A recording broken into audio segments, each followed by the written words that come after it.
Yo, what's going on, my people? Welcome back to the Lift Capital YouTube channel where life is for the taking. I hope everyone is having a blessed Sunday.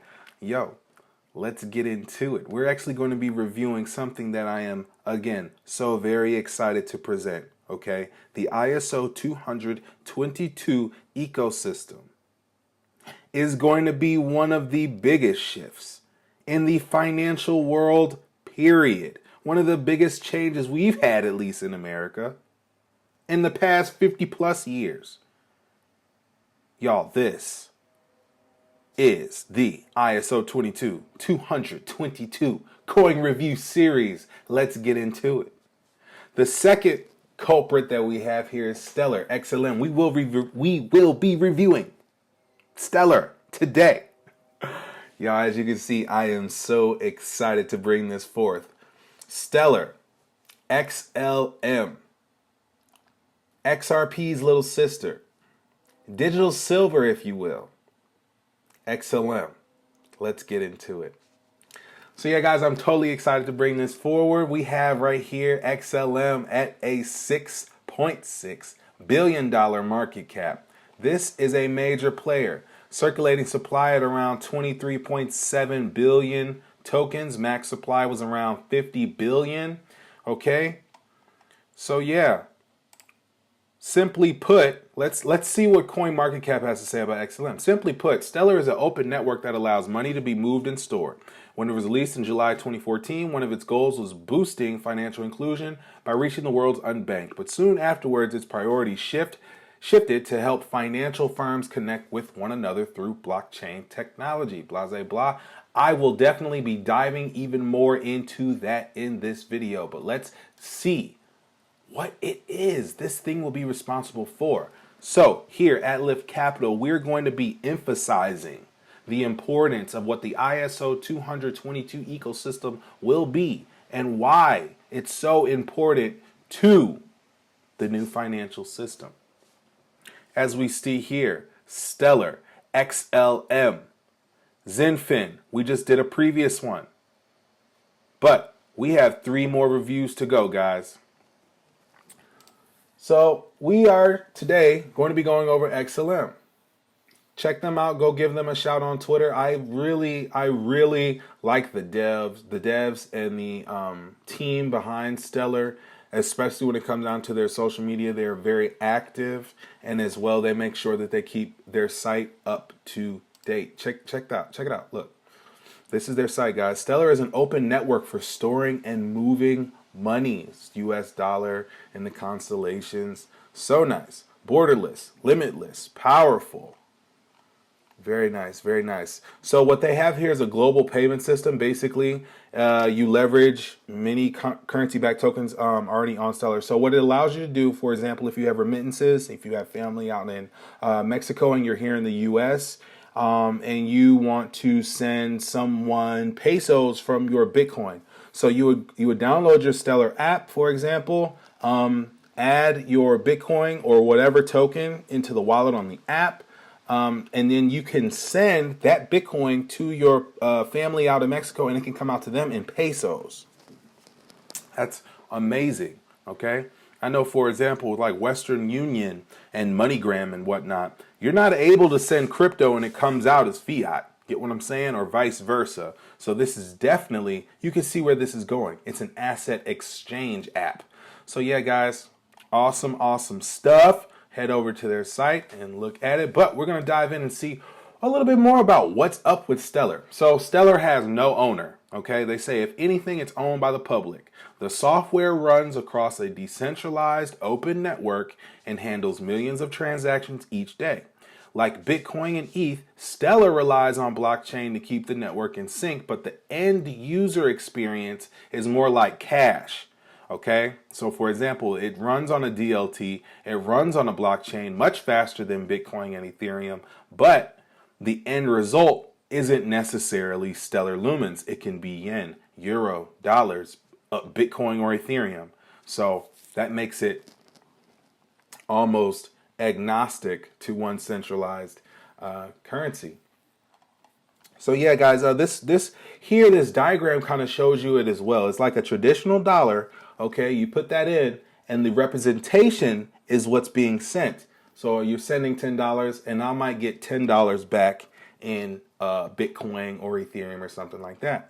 This article goes on to say this might seem unexceptional, issuing electronic credits for dollars, but that's basically what any local American bank does thousands of times a day. But in a global system, this one-for-one promise of a token for a currency has important implications. For instance, no matter how a token moves through the economy, the underlying dollars never leave that bank account in the United States. So suppose someone loans their tokens to someone else, who then uses them to buy a car. No bank has to settle the purchase or approve the loan. And furthermore, it doesn't matter if the seller of the car lives in Mexico or Singapore or anywhere, they can still own the tokens and trade them however they please. The Stellar network makes money borderless, okay? That's the thing. It makes money borderless, but Stellar is also working with the financial institutions. You get it now? You see, when you want to sell your car, or you want to sell maybe even some property or something like that, you don't have to go through intermediaries. You don't have to deal with Bank of America loaning you out a loan or something like that. No. You could settle that thing right there. Walk up to somebody if they're selling their house and buy it. You don't have to wait for a clearinghouse or none of that. So this is a awesome thing. So what else? What's the power of Stellar, right? If it's able to do all this, what's the power behind it? Let's explain some of these powerful features, okay? So some of them, just to list, are you have asset issuance, the network's distributed order book, and the path payment system. Let's see a little bit about that. On Stellar, you can issue your own assets. Listen up. Stellar allows a user to create a redeemable, tradable representation of any asset. You can create a redeemable, tradable representation of any asset. Corn, gold, dollars, commodities, whatever. You see where this is going?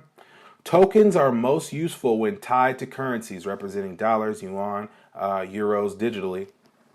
Makes payments borderless and instant. But in theory, on Stellar, you could issue a token for corn bushels or gold or shares or an hour of your time as a consultant. In a sense, Stellar offers a generalized toolkit for anyone to do what Tether did for the dollar with their USDT, or what Coinbase is doing with their USDC. Stellar lets you digitize value and then issue and redeem claims on it. The platform was designed for stablecoins before stablecoin was even a word. So this network here, you can build so much off of it. Tokenizing commodities. The potential for the upside, huge, okay? On Stellar, you could trade tokens peer-to-peer. Every token on Stellar is exchangeable with any other token on the network, okay? And the Stellar protocol itself connects buyers and sellers, all right? Users can submit their bids or ask to the public network via a single simple operation, and every few seconds, compatible trades will automatically resolve. In short, there is a decentralized exchange, a DEX built into Stellar's ledger system. DeFi, baby. DeFi. And on Stellar, you can transform currency as you see fit. Like any payment system, Stellar allows one user to send currency to another. User A can send user B dollar tokens or lumens or whatever. But Stellar also allows a user to send one currency and have the recipient receive another. That's what makes this so unique. Essentially, you can send and exchange money in a single atomic transaction. This is called a path payment. As we see here, this Philippine peso moved into US dollars, moved into lumens, and then moved into Nigerian naira. Awesome stuff. But what's up with the lumen? We've, of course, been learning about Stellar, even its foundation. But what's up with the XLM, the actual lumen itself? Why does Stellar require a lumen? Since Stellar is a universal system for digital money, we could have allowed people to pay these costs in dollars, pesos, yuan, or anything else. But we felt none of these were appropriate. First, we didn't want the network to prefer any particular national currency. See, it's agnostic to any centralized currency at all. If Stellar used dollars, say, then network prices would stay fixed for Americans but float for everyone else. And even more, we wanted to create a digital first asset that embraces the openness of the internet and is independent of economic and political factors. So we gave the network its own currency intended solely for denominating network requirements. That currency is the lumen. As you can see below, there are now 4.3 million Stellar accounts, and each of them use lumens to meet minimum balance requirements and pay transaction fees. That's awesome, awesome stuff.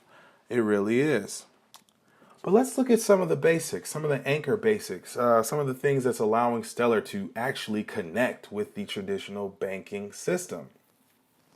So like I was saying with that payment pathway, as we have here, some of the anchors that allow the sender to send the euro and then it comes out as a Nira.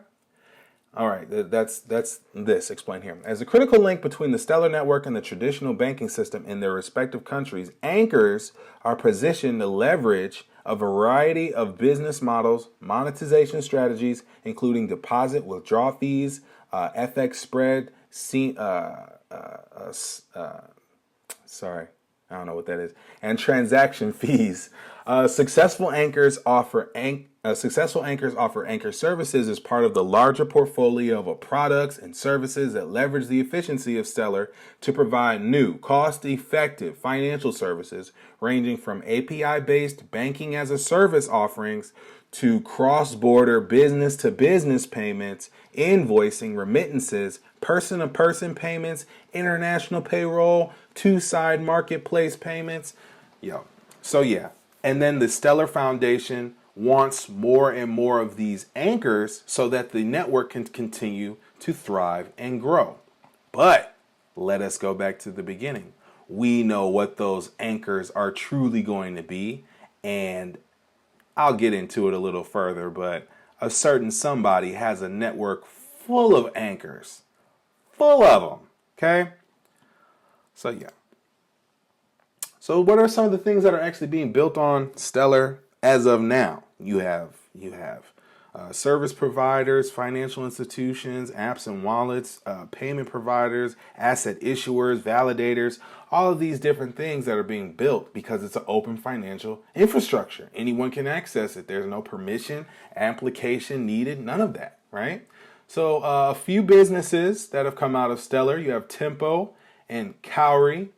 They remove the friction of traditional remittance flows by building their own remittance corridor on Stellar, empowering customers to exchange money more efficiently. These Tempo, they're the new MoneyGram. They're the new Western Union, okay? The only reason why those are household names, Western Union and MoneyGram, is because one, they're running on the legacy SWIFT system, which has been around for years. Right now, we're in the midst of a changing of the guard. And I'm sure you guys can see it. Rules are being changed in front of our eyes. Things are completely different than they were the day before or the day a week ago. Okay? So it's our responsibility as profitable investors to keep our eyes open to innovation and to see where its replacement will be in the system that is right now. 2. Satoshi Pay. Satoshi Pay eliminates the need for ads and paywalls by allowing consumers to micropay for online content. So again, we're seeing more and more, like with Twitter. Twitter just opened up its tipping jar for Bitcoin. So now you can get tips. How are they able to do that? Through XRP, through Stellar, through open source systems like this, which allows fast micropayments to be allowed. Saldo allows immigrant workers to support family members back home by making it easier to pay bills across borders. Awesome. They're truly making money borderless, completely. So here's a few other projects that they have out of here. Block Daemon, which is a Stellar node as a surface. For example, if you hook up with them, they can help you get your node started for a lot of good protocols. I'll probably do a little more of a deep dive in that in another video. But we also have Firefly. They issued the CNY stablecoin. Web wallet for their DEX. Oh, Circle. Circle is actually who is responsible for USDC. USDC is actually minted with Circle, but USDC is on the Stellar network. So yeah, guys, wallets, BitGo, Curve, Treasure. Treasure is a hardware wallet that supports Stellar. A lot of good stuff. Mint X, it's a token that's digitized, gold, silver, palladium, and it's backed. It's backed by gold, stored with Brinks. Look into that, but it's legit. Digital gold. So like we said, we're talking about ISO 222. ISO 222, Ted. TED Talk Money. What's happening, man? What's the word with Stellar and IBM, right? Like we saw previously, ISO 222, we see them here linked. No other cryptocurrency, aside from maybe Algo, but see, Algo's linked with Circle, which we previously saw. Circle is already built on the Stellar blockchain, on the Stellar network. But aside from them, no other coin is in cahoots with a big name like this. Why? Because IBM's WorldWire. It's a project, and they want to make it cheap and easy for financial institutions to send any currency anywhere in the world using Stellar. IBM Global, okay? What's the problem? IBM says every day financial institutions move trillions of dollars from country to country and currency to currency using a payment system designed over 50 years ago. It's slow, expensive, and unnecessarily complicated. The solution? IBM WorldWire piloted connecting larger scale financial institutions. How is that possible? Because of IBM. Because of their connections. Their network of large-scale financial institutions linked with Stellar via a publicly permissioned network.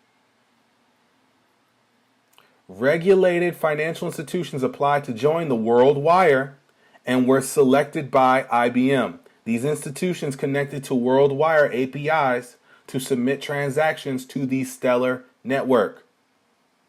Why Stellar? Scalability. The pilot sought to cover 72 countries and 47 currencies, requiring a network that can handle high transaction volumes relative to other blockchains.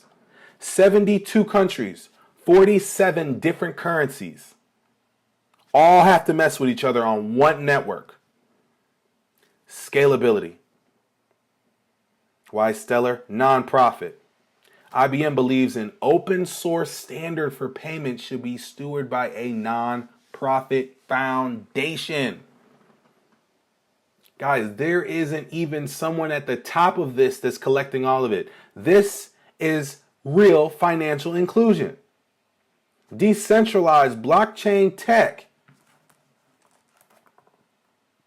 Blockchain tech that is bringing everyone together. Financially, borderless payments, stable coins, WorldWire subscribers transacted using bridge assets, many of which were stable coins. Stellar makes issuing assets easy and was built with stable coins in mind. And I think this is what really keeps it going, is the instant finality. Every financial institution wants their transactions to be one private and one fast and two fast. They want them to be fast. Instant finality. The Stellar Consensus Protocol prevents forks. keeping all assets on one global ledger and allows for immediate settlement of payments. The IBM WorldWire. But I'm like, that's not enough. What else? What else? There's more to this. I got to looking. NASDAQ wrote a piece earlier in March that Stellar Lumen still has one of the best stories to ride the crypto wave. What is Stellar's end game? They go on to write, it's not a secret that the world's governments are moving towards some form of loosely defined globalism. But aside from a universal currency, it's difficult for the world's financial systems to operate on one network. That's where Stellar comes in. Stellar's decentralized network allows users to create a digital representation of virtually any currency and then send or trade it across a single network. In theory, this will allow coders and web developers to build functions like currency exchanging, trading. It goes on to say Stellar currently counts IBM as one of its more prominent customers. The company uses Stellar as part of its universal payments solution. So you can imagine that if more companies adopt Stellar, the value of the price will climb. Not financial advice. They said it, not me. But he makes a good point. He brings a very good point.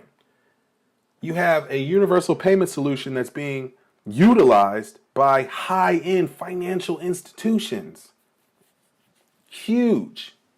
Huge. It goes on to mention Stellar and Ripple have a loose duopoly in this niche of the blockchain, which, just to say, we will be reviewing XRP at some point, but it's the truth. When it comes down to financial inclusion, remittance, cross-border payments, Stellar and XRP, they have the connections. That's what it is. They're inclusive. All right. Instead of wanting to play the little boy game of let's get rid of the banks, let's, down with the banks and all of that stuff. Look, here at Lift Capital, we're going to swim with the whales. All right. I'm not going to swim against a whale. All right. Banks are still going to be around. OK, it's just all going to be digital and it won't be as centralized. But I'm going to go where the big money is. You swim with the whales. Catch all the fishes. A little bit more here. IBM to use STR coin on Stellar blockchain? What's this? This pretty much goes on to say, there's three main reasons why IBM has decided to provide financial institutions with enterprise-level Stellar-based products. 1. To validate the Stellar public network and to show that it's indeed trustworthy and highly functional. IBM partnered together with Stellar to increase its credibility, to facilitate transactions across borders using lumens as a bridge asset between various currencies. And 3, so IBM can issue assets on the Stellar network. While IBM stands to gain a lot from this partnership, so does Stellar. Since IBM is a reputable company, this alliance improves Stellar's credibility. IBM also provides an extensive network of banks which Stellar may have otherwise had difficulties partnering with. The payment solution that IBM has created using blockchain is mostly focused on transforming cross-border payments. Whenever you see this, cross-border payments, think XRP, think XLM. Okay, that's the duopoly on this niche of the blockchain. Cross-border payments, remittances, okay? Carry out these international payments, banks maintain foreign accounts, nostro accounts in a local fiat currency. Whenever a transaction is carried out, the account is debited in a slow and capital-intensive process under IBM's partnership with Stellar. So the banks will carry out international transactions using Lumen, which is of course a Stellar digital asset. Local market participants will be axed and taxed with converting the Lumen into their current fiat currency, taking some pressures off the banks. Those were those anchors we were talking about. Since clearing and settlement are addressed on the same network, settlement time is also significantly reduced. Using a digital asset to improve payment is one of the best use cases for cryptocurrency and blockchain as a whole. The combination of clearing instructions, transaction details, and a native asset on the same integrated network reduces the amount of moving parts that banks have to deal with. To achieve this complete integration, IBM uses the Hyperledger Fabric. Hyperledger Fabric is an open source network which houses different elements for financial transactions, including a platform for building smart contracts. IBM's blockchain implements the use of Stellar's network and digital assets on the Hyperledger to carry out those transactions. The Hyperledger is hosted by the Linux Foundation and allows enterprises to develop solutions to commerce issues. It has its own consensus mechanism, membership services, plug-and-play functionality, and lets users keep part of their transactions private, unlike other blockchains. So this technology was originally contributed by IBM and Digital Assets during its first hackathon. But really what I want you guys to see here is that in this whole ecosystem, in this whole ISO 222 ecosystem, that there's no other coin here. There's no other coin that is linked up, like I said, with any other big name financial institution a part of this ecosystem. Like I said, Ripple, XRP, they're linked up as well. But looking at this thing right here, we're seeing that there's nothing else other than XLM that's working so close with an IBM. Okay? So guys, again, I appreciate you coming by. If you haven't already, give me a like and a subscribe. Let me know in the comments if there what's the next coin you guys want us to review. Follow us over on Twitter. Give us a shout out over there. And remember, guys, we will continue to give you guys the best quality coin reviews. And remember, life is for the taking.